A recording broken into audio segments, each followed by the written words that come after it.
Warning: the following video contains explicit language which may be offensive to some viewers or inappropriate for children. The content within this video is intended for mature audiences only. Warning: this video contains images of artwork created by H.R. Giger. These images are known to make some people uncomfortable. Proceed at your own risk.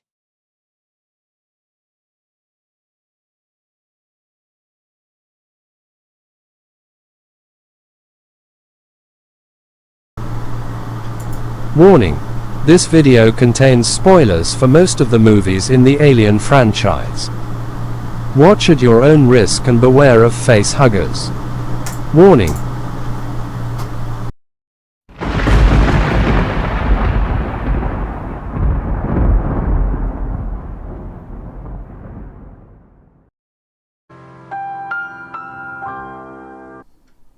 Hello and welcome to this video.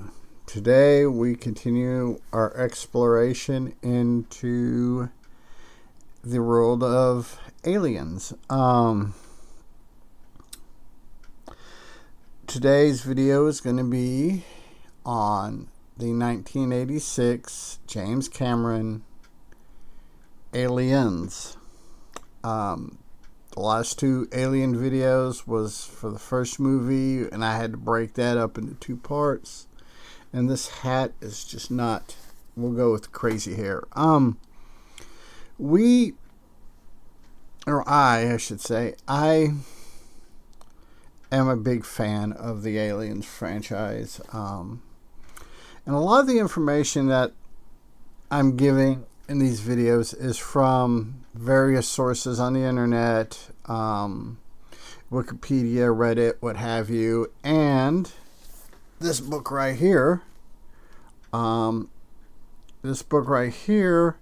My wife gave to me for a Christmas gift. The first year we had moved out to the country, and this has information on the quadrilogy, the Ripley quadrilogy. I'm trying my best because there's a lot. This is a hefty book, by the way,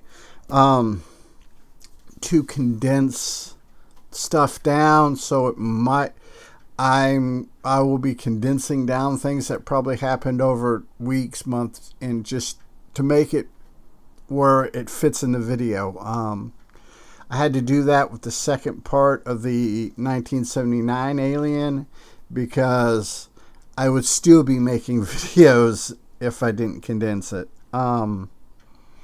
So this movie takes place 57 years after the original movie in the Aliens timeline. 37 years after Alien Romulus. So, in Alien Isolation. I will probably be doing, when I wrap up the Ripley quadrilogy, before I hit Covenant and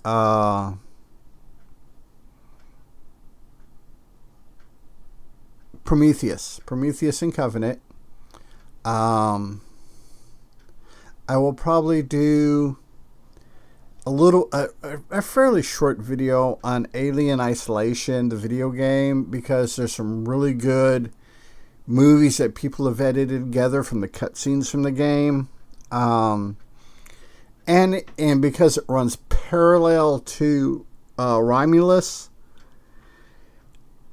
it gives you, by having game footage, it gives you an idea. You get more moving pictures, and you get a better idea of the crampedness of what's going on. So that's what's going on so far. What I have planned and what I get done may be two different things. Also, just a reminder, on Saturday and Sunday, I do a full episode of Welcome to Night Vale and post it. One video on Saturday, one video on Sunday. So that's pretty good there. So without further ado, almost 4.5 minutes into this video. Let's get on with the aliens. This movie is a very 80s movie. It is a very 80s action adventure in space movie. Very along the lot. It checks off a lot of the same boxes as Terminator, Predator, Commando. You know, all those movies that came out in the 80s, all those big shoot 'em up, bang, bang, bang movies.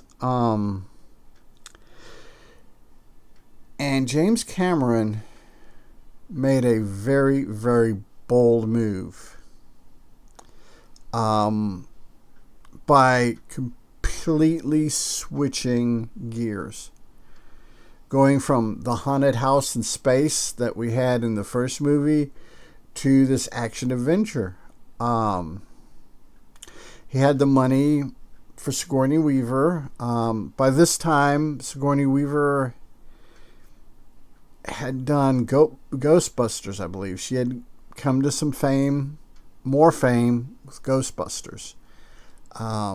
So she wasn't the unknown talent that she was in '79. So Cameron in the studio had to come up with some green to get her aboard.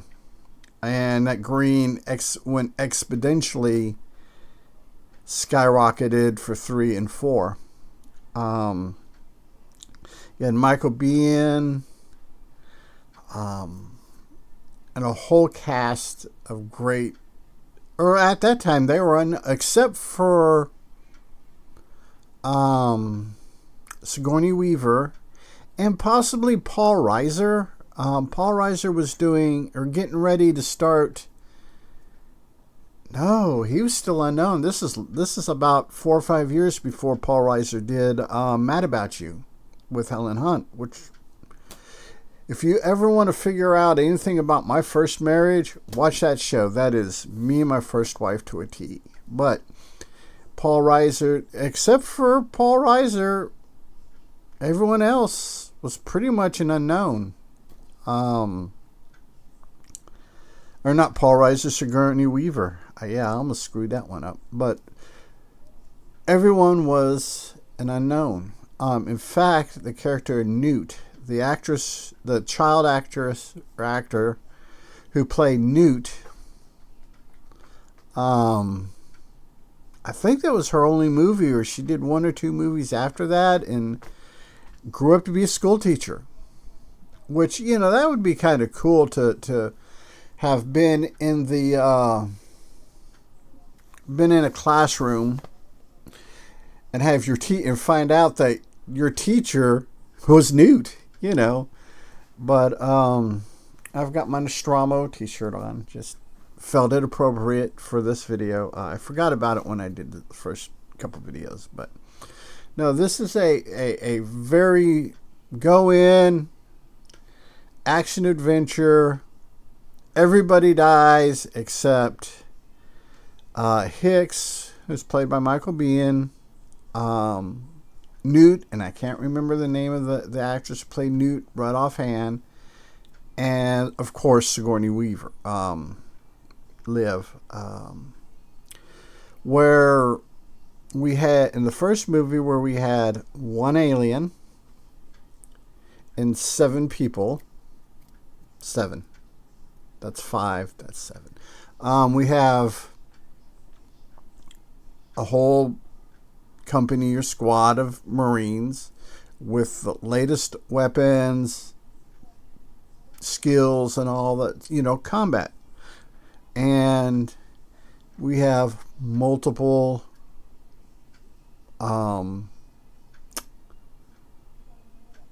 aliens. The character of Hudson, the game over meme. Man, it's game over. That guy, that actor who played him, and I can't remember his name. This was his jump start, and the irony of the fact that he was a big actor when he died a few years back.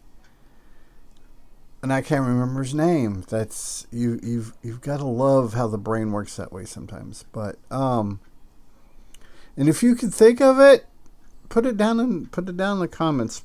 Put the actors and actresses' names down in the comments if you know right offhand and have the inclination to do so. They go in the director's cut. I'm on the original Alien 1979. I am lukewarm on Ridley Scott's director's cut. Just like I'm kind of lukewarm on the 1992 director's cut version of Ridley Scott's Blade Runner. Because I grew up with the theatrical release. That's what my brain is conditioned to like, I guess. I don't know. If somebody's out there that deals with how the brain works, you can let me know how that works in the comments below. The director's cut, however, for Aliens actually gives you a lot more background into Ripley, Newt. It sets up Newt's family. It sets up Newt. Though, and it took me years to get used to this. It took probably mid-90s for me to come around, because in the novelization of the first movie, we find that Ripley is fairly sexually adventurous, very promiscuous. However, the norms that we have today may not, by the time that time period and that universe comes around, there may not be the taboos on recreational sex, multiple partners. So it's you figure out how to rationalize that Ripley went from the Ripley, Warrant Officer Ripley in the first movie to Mommy Ellen Ripley in the second movie. You've got to jump through hoops sometimes. Like I said, there's a lot of shoot 'em. The first 30-40 minutes of the movie, they hit the planet, they return to the planet, Marines get decimated. Ripley has to save their ass. We see the result of the finest military officers training with the young lieutenant who's an idiot. We see Paul Reiser, the company man, who does what company men for Weyland-Yutani do. They fuck people over. And that's a running theme through all of the Alien movies. That Weyland-Yutani's there for Weyland-Yutani, and if they gotta fuck you to make themselves better, guess what? You better have a stockpile of lube. It reinforces that, but it is such a dramatic shift from the first movie, and that's the reason why I think it's considered one of the, if not the greatest sequel. And if it's not the greatest sequel, it's only edged out barely by Empire Strikes Back, by that Lucas guy. However, we go through, it touches on corporate greed. This movie touches on the grunts. It carries that theme, the working class everyday grunt. The person that was too poor to get out of the slums or whatever, so they joined the military to get an education, have an opportunity to advance themselves. And that's, in a lot of ways, that's us. That's the everyday people. And that's one of the reasons why I feel that this movie is such a great movie, is because, like the first one, which we had our space truckers, now we have our space marines. And we're just, and it keeps that theme of the everyman, the every person. And I use man in the sense of mankind, not in the masculine man, as in the overall mankind when I say the everyman. It's the everyday grunt. Ripley gets shafted by Wayland. They find her in cryosleep. And because she's in cryosleep, she didn't age very much. About 11 or about 7 years, which 7 years between 79 and 86, it is what it is. So they find Ripley, and we have a fairly cool dream sequence. I'm not going to spoil that. I'm trying not to spoil things, but there is spoilers. You got to look at the irony of that. The introduction of Paul Reiser. Jonesy gets to stay on Earth this time. Poor Jonesy gets to be left homeless again.